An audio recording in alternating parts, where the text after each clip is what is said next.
Khan Dauran, the Team 1 leader, is given a task. Go and capture these two forts of Shahji, Ausa and Udgir. Team number 2, led by Khan Zaman, he is given a very important task. Capture the entire Konkan territory belonging to Shahji and the Nizam Shah. Take it entirely under Mughal control. Team number 3, led by Shaista Khan, he is given a very special task. Capture the favorite places of Shahji: Junnar, Sangamner, Triambak, Nasik.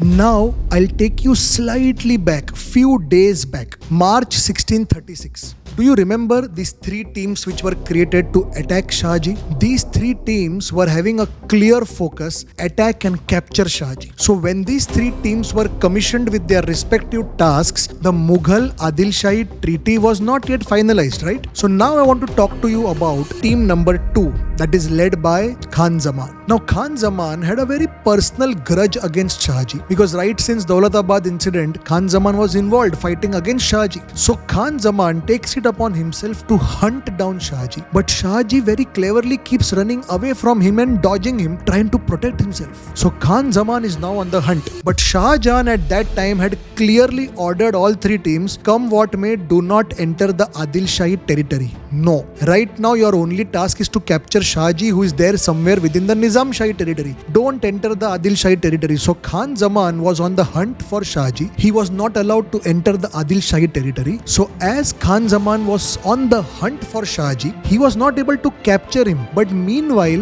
one by one, he was capturing all his forts. You remember, Khan Zaman was given the Konkan area. So he was taking one by one all the forts under Mughal dominion. Shahji was running away from him, escaping for his life. And in this task of capturing the forts of the Konkan area, Khan Zaman is completely successful. He takes over all the forts that were assigned to him. And then next what? He's itching to do something. So he decides to go and attack the Junnar fort. But Shah Jahan forbids him from attacking the Junnar fort because the Junnar fort responsibility was given to team number 3, led by Shaista Khan. So Shah Jahan tells Khan Zaman, you have done a great job, but now don't go and interfere into team 3's task. Shaista Khan will do his job. It is at this time that Shah Jahan receives that disturbing news which I told you some time back about, that the Adil Shahi is secretly helping Shahji. So in that fury, you remember Shah Jahan had sent one Sayyid Khan along with a troop of 10,000 soldiers to attack the Adil Shahi. Shah Jahan now tells Khan Zaman, you want to do something right? Instead of going to Junnar, help Sayyid Khan,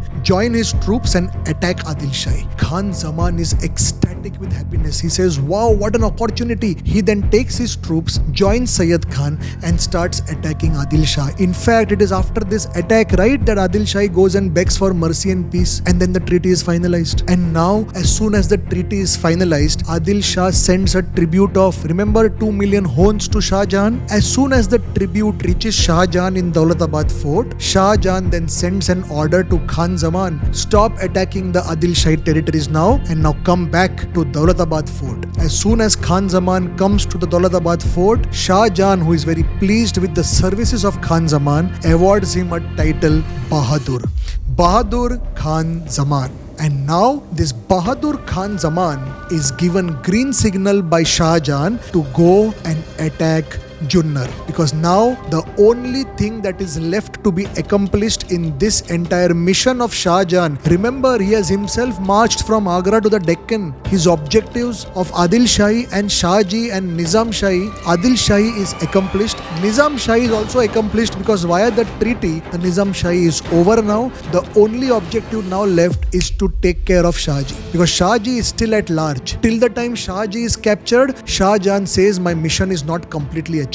So he sends Khan Zaman to go and assist Shaista Khan in taking over the Junnar fort. Now what's so special about Junnar fort? Shahji was present and living at the Junnar fort at that time. So Shah Jahan orders Khan Zaman, go and force Shahji into submission. Go immediately to the Junnar fort. And as Khan Zaman reaches the Junnar fort, two things happen. Shaista Khan is already successful in capturing Junnar as well as Sangamner fort. However, Shahji has escaped. This is the May of 1636. All of Shah Jahan's objectives except the capture of Shahji have been accomplished. But he also knew only time was separating now because Shahji has no support from anyone except his few soldiers loyal to him. Apart from that, no Islamic empire was going to support Shahji. So time was the only separating factor between now and the capture of Shahji. So from May 1636 to July 1636, Shah Jahan waits patiently for Shahji to get captured, but Shahji is not captured. So what does Shah Jahan do? He knows he will be captured eventually. So on 14th of July 1636, Shah Jahan decides to appoint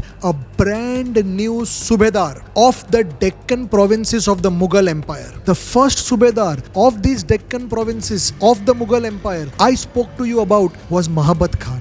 The second was Khan Dauran. Now Khan Dauran, you remember, was appointed after Mahabat Khan had died. But now Khan Dauran was team number 1's leader and he had gone to capture these two forts of Shahji, Ausa and Udgir. So because Khan Dauran was out on a mission, the entire Deccan province of the Mughal territory, which had now expanded because the Nizam Shahi northern part had also been annexed right to the Mughal territory. So the Deccan province of the Mughal territory had now become huge in size. So now they needed somebody very special to be managing and to be at the helm of all affairs controlling this entire Deccan province. And do you know who Shah Jahan establishes as the Subedar of the Deccan province? His young, powerful, influential, but very cruel 18-year-old son, Aurangzeb.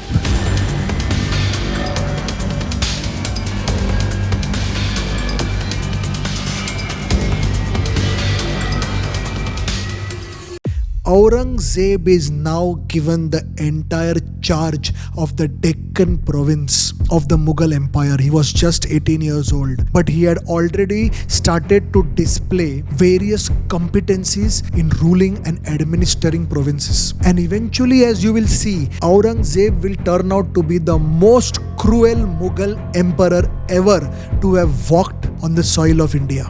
At this time, he was just 18 years old, and this is where he enters our story.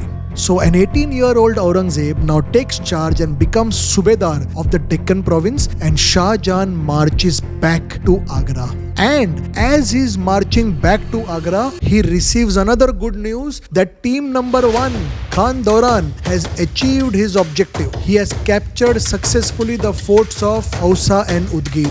So Shah Jahan, as he reaches Agra, is completely happy. The only thing pending is the capture of Shahji.